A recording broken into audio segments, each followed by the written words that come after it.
Assalamualaikum warahmatullahi wabarakatuh. Alhamdulillahirrabbilalamin wabihi nasta'in ala umuri dunya waddin. Wassalatu wassalamu ala asyrafil anbiya'i wal mursalin sayyidina Muhammadin wa ala alihi wa ashabihi ajma'in. Amma ba'd. Hanya kepada Allah kita bersyukur dan hanya kepada Nabi Muhammad kita bersolawat. Halo peserta didik kelas 12 yang berbahagia. Semoga kalian senantiasa sehat dan bersemangat dalam belajar. Pada era digital saat ini, media sosial telah menjadi bagian yang tidak terpisahkan dari kehidupan sehari-hari. Media sosial dapat digunakan untuk belajar, berkomunikasi, berbagi informasi, bahkan berdakwah. Namun, jika tidak digunakan dengan bijak, media sosial dapat menimbulkan berbagai dampak negatif seperti penyebaran hoaks, perundungan cyber, ujaran kebencian, dan fitnah. Oleh karena itu, kita akan membahas seputaran tentang etika atau adab menggunakan media sosial. Etika bermedia sosial adalah norma atau aturan yang mengatur perilaku seseorang dalam menggunakan media sosial agar tidak merugikan diri sendiri maupun orang lain. Dalam Islam, etika bermedia sosial merupakan penerapan nilai-nilai akhlak mulia ketika berkomunikasi dan berinteraksi di dunia digital. Meskipun komunikasi dilakukan melalui internet, seorang muslim tetap dituntut untuk menjaga perkataan, tulisan, dan perilakunya. Adapun adab-adab menggunakan media sosial. Yang pertama, menyampaikan informasi yang benar. Seorang muslim harus memastikan bahwa informasi yang dibagikan berasal dari sumber yang jelas dan dapat dipercaya. Jangan mudah menyebarkan berita hanya karena menarik dan sedang viral. Allah Subhanahu wa Ta'ala berfirman dalam surah Al-Hujurat ayat 6 yang artinya, "Wahai orang-orang yang beriman, jika seseorang yang fasik datang kepadamu membawa suatu berita, maka telitilah kebenarannya." Ayat ini mengajarkan pentingnya melakukan tabayyun atau memeriksa kebenaran informasi sebelum menyebarkannya.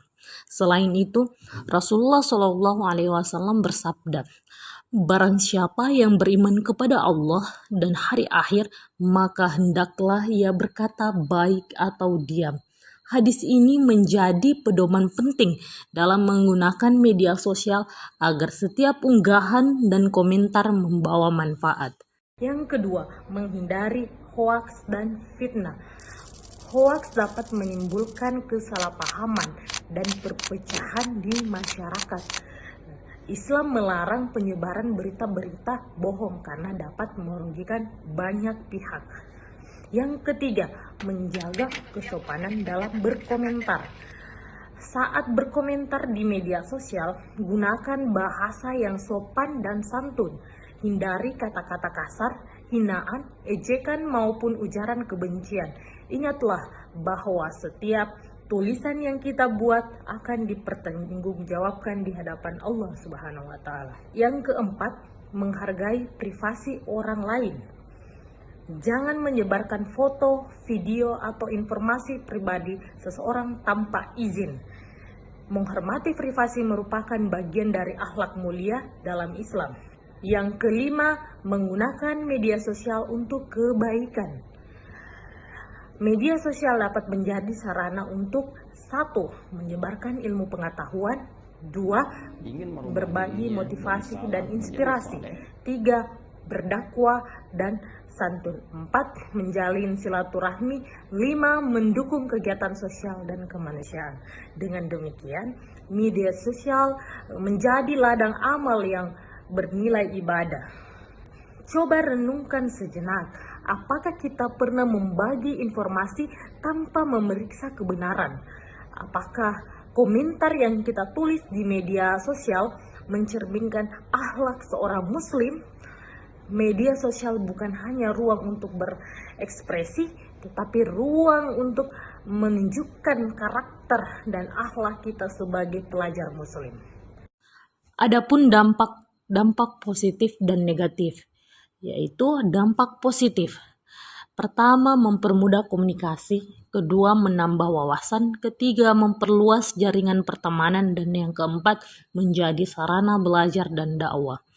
Adapun dampak negatif, yang pertama penyebaran hoaks, yang kedua cyberbullying atau perundungan cyber, yang ketiga kecanduan media sosial, yang keempat menurunnya produktivitas belajar, yang terakhir penyebaran konten yang tidak sesuai dengan nilai agama. Karena itu diperlukan kesadaran dan pengendalian diri dalam menggunakan media sosial. Jadi itulah pembahasan kita hari ini. Terima kasih atas perhatiannya. Wabillahi taufiq wa hidayah wal hidayah. Wassalamualaikum warahmatullahi wabarakatuh.